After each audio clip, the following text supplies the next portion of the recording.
So, మనం ప్రీవియస్‌గా logistic regression మోడల్‌నయితే build చేసాము. ఒక పర్టిక్యులర్ డేటా సెట్‌ని శాంపుల్‌గా అయితే తీసుకొని. సో, ఈ పర్టిక్యులర్ లాజిస్టిక్ రిగ్రెషన్‌లో మనకి ఎన్ నంబర్ ఆఫ్ పారామీటర్స్ అయితే ఉంటాయి. పెనాల్టీ ఉంది. అలాగే సి వాల్యూ ఉంది. ఎల్1 రేషియో ఉంది. డ్యూయల్ ఉంది. టోల్ ఉంది. ఫిట్ ఇంటర్సెప్ట్ ఉంది. దీంట్లో మనం ఏం చేద్దామంటే కొన్ని ఇవి తీసుకుందాం. ఫర్ సపోజ్ పెనాల్టీలో మనకి కొన్నయితే ఉంటాయి. ఎల్1 ఉంది. ఎల్2 ఉంది. ఎలాస్టిక్ ఉంది. ఈ వన్నిటిని మనం కంబైన్ చేసి ఈటిల్లో బెస్ట్ పారామీటర్ ఏది ఉంటదని చెప్పి మనం కనుక్కోవడానికి ఈ క్రాస్ వాలిడేషన్ టెక్నిక్ గాని, హైపర్ పారామీటర్ ట్యూనింగ్స్ అని చెప్పి మనం వాడుతూ ఉంటాము. సో, మన మోడల్ ఏంటి? మన లాజిస్టిక్ రిగ్రెషన్ దీంట్లో పెనాల్టీ ఈజ్ ఈక్వల్స్ టు నేనేం చేస్తానంటే ఎల్1, ఎల్2 నన్ను తీసేద్దాం. ఎలాస్టిక్ నెట్ ఈ 3 కన్సిడర్ చేస్తాను. దాంతో పాటు సి వాల్యూస్. సో, ఇక్కడ మీరు చూస్తే సి వాల్యూస్ ఉన్నాయి. తర్వాత ఇంకొక సాల్వర్ ఫంక్షన్ అని ఇదొకటుంటది. దీన్ని గూడా నేనైతే కన్సిడర్ చేసి డిఫరెంట్ వాటితో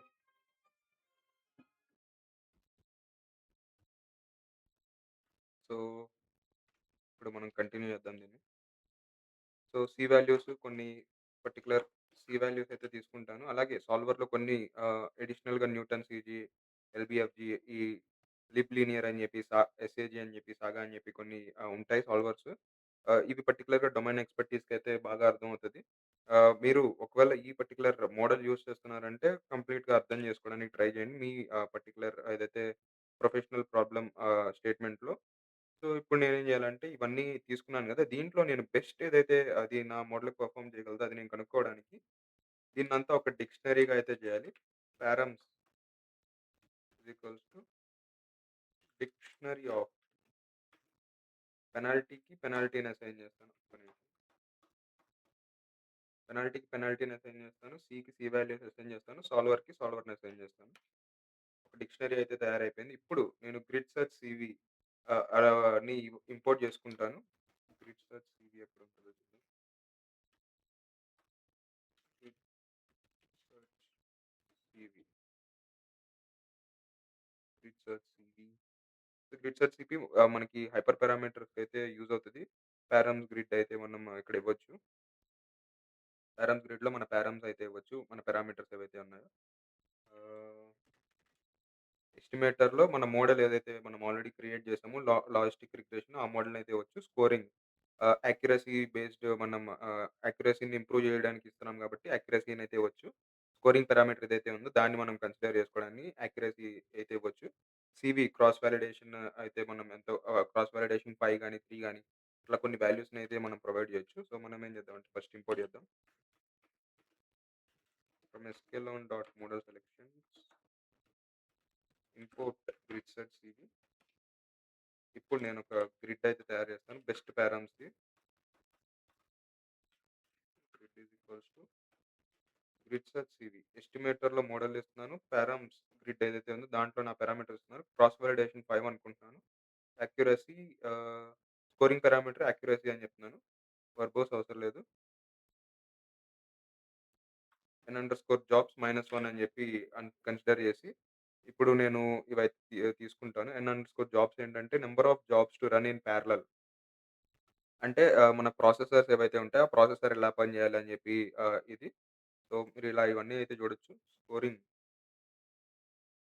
ఓకే. Parameters, estimators.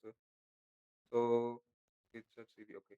ఇక్కడ మీరైతే చూడొచ్చు. ఏవేవైతే మనం verbose, CV, n underscore jobs ఇవన్నీ ఎలా యూజ్ అవుతాయని చెప్పి. సో, ఇక్కడైతే మనకు చాలా ఇన్ఫర్మేషన్ అయితే ఉంటది. వీఎస్ కోడ్‌లో అయితే ఇట్లా అయితే వస్తది. నార్మల్ జుపిటర్ నోట్‌బుక్‌లో అయినా వస్తది. సో, మనం ఏం చేద్దామంటే దీన్ని ఇంప్లిమెంట్ చేసి బెస్ట్ పారామీటర్స్ ఏవుంటాయో అవి మనం చూద్దాం ఒకసారి. తర్వాత మన మోడల్‌ని గ్రిడ్ అయితే రెడీ అయింది. సో, గ్రిడ్ సెర్చ్ ఇది లాస్ట్. దీంట్లో మన బెస్ట్ పారామీటర్స్ అయితే వచ్చాయి. ఒక్క నిమిషం. ఓకే. ఓకే. పారామీటర్స్ అయితే మారిపోయినాయి ఇందులో. మీరు చూసుకున్నట్టయితే. నార్మల్‌గా ఇంతకుముందు మనం తీసుకున్న వాటికి ఎన్ అండర్ స్కోర్ జాబ్స్ మనం ఏం పెట్టలేదు. సాల్వర్ ఎల్ఎఫ్‌జిఎస్ అయితే వచ్చింది. అలాగే మన ఇంకా L1 రేషియో C1 అయితే వచ్చింది. దీంతో పాటు మనం ఇంకేం తీసుకున్నాము పెరమ్స్‌లో ఓకే. సాల్వర్ తీసుకున్నాం. సి వాల్యూ 1 వచ్చింది. Penalty, penalty, penalty okay. Okay. Penalty ఈ పర్టిక్యులర్ ఇదైతే మనకి బెస్ట్ అని జెప్పి చెప్తుంది. ఇది మన గ్రిడ్ సెర్చ్ సీవీ యూజ్ చేసి మనం క్రాస్ వాలిడేషన్ అయితే చేసిన తర్వాత, ఇప్పుడు మనం దీనితో ఈ గ్రిడ్‌తో ఆ మోడల్ ఏదైతే ఉందో, ఆ మోడల్‌నయితే మనం యూజ్ చేయొచ్చు ఇక్కడ. X train, Y train. అప్పుడు ఈ పర్టిక్యులర్ పారామీటర్స్ అన్నీ యూజ్ చేసుకొని ఆ మోడల్ అయితే మళ్ళీ రెడీ అవుతది. అప్పుడు గ్రిడ్ డాట్ దీంట్లో బెస్ట్ పారామీటర్స్ చూడొచ్చు గూడా మనం. Grid dot best, best parameters. So చూసారా సి వాల్యూ 0.01 వచ్చింది. పెనాల్టీ L1, సాల్వర్ సాగా. ఓకే. ఇది మనకి రన్ అయ్యి మళ్ళీ మళ్ళీ అయితే వస్తది.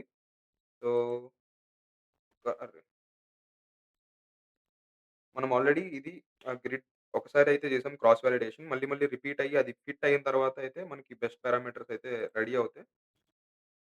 సో, అయిన తర్వాత మారిపోయింది చూసారా? మళ్ళీ పెనాల్టీ L1 అయితే వచ్చేసింది. ఇంతకుముందు వేరే పెనాల్టీ ఉండేది. సాల్వర్ సాగా అయింది. ఇంతకుముందు వేరేదుండేది. సి వాల్యూ 0.01 అయితే వచ్చింది. అంటే ఇది కొంచెం బెస్ట్ అని చెప్పి 2, 3 సార్లయితే ఈ ప్రోగ్రామ్ అని మళ్ళీ ఐటరేటివ్‌గా అయితే వర్క్ అవుతది. అయిన తర్వాత మనకి బెస్ట్ పారామ్స్ అన్నీ వస్తాయి. ఇవన్నీ బెస్ట్ పారామ్స్ అని చెప్పి మనం కన్సిడర్ చేసుకోవచ్చు. ఇప్పుడు మనం ఏం చేద్దామంటే ఇక్కడ y అండర్‌స్కోర్ బ్రెడ్ వాల్యూ కనుక్కొని దీంతో మనం accuracy ah, grid dot predict X test దీంతో మనం accuracy, score, class, confusion metrics ఇవన్నీ అయితే చూద్దాము. ఒక్క నిమిషం. సేమ్ ఇదే. దీన్ని కాపీ చేసి పేస్ట్ చేస్తాను. ఎందుకు మళ్ళీ కోడ్ రాయడం. సో, ఇప్పుడు చూసారా మనకి యాక్యురసీ అనేది 0.92 అయితే వచ్చింది. ఇంతకుముందు మనకెంతొచ్చింది?